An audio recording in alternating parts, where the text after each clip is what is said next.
Right. ఆదిలాబాద్లో municipal ఎన్నికలకు సంబంధించి మరింత సమాచారం మా ప్రతినిధి శ్రీనివాస్ అందిస్తారు.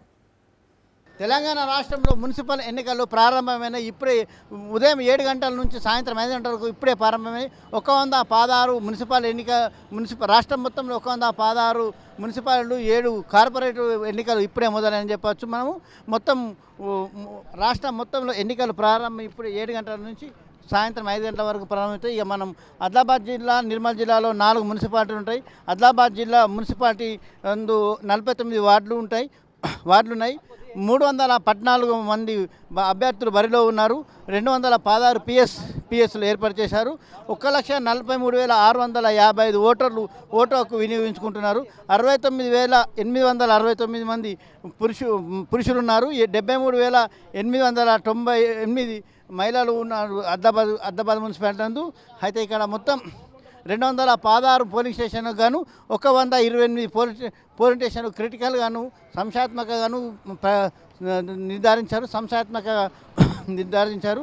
అయితే ఇక మనం నిర్మల్ జిల్లాకు వస్తే 3 మున్సిపాలిటీ ఉంటాయి. నిర్మల్ జిల్లాలో నిర్మల్ మున్సిపాలిటీ, బైన్సా మున్సిపాలిటీ మరియు ఖానాపూర్ మున్సిపాలిటీ మూడు మున్సిపాలిటీ అందు ఎన్నికలు ఇప్పుడే ప్రారంభమైనవి. నిర్మల్ మున్సిపాలిటీలో 42 వార్డులు ఉంటాయి. 182 మంది అభ్యర్థులు బరిలో ఉన్నారు. 145 పిఎస్లు ఏర్పాటు చేశారు.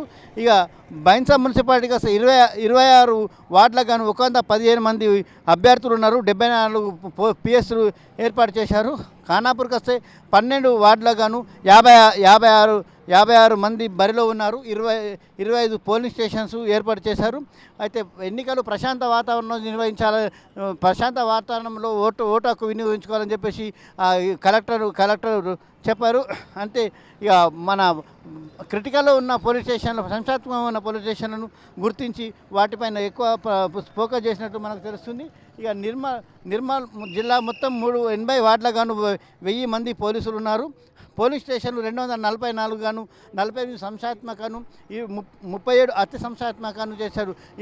ఇక్కడ క్రిటికల్ పొజిషన్స్లో ఉన్న ఈ బైన్సా మున్సిపాలిటీ అనేది చాలా క్రిటికల్ పొజిషన్ ఉంటుంది.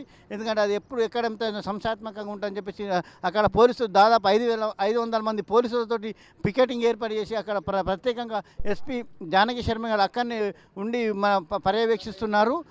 అక్కడ సంస్థాత్మకంగా ఉన్నది. అయితే ప్రజలు ప్రశాంతంగా ఓటు హక్కు వినియోగించుకోవచ్చు.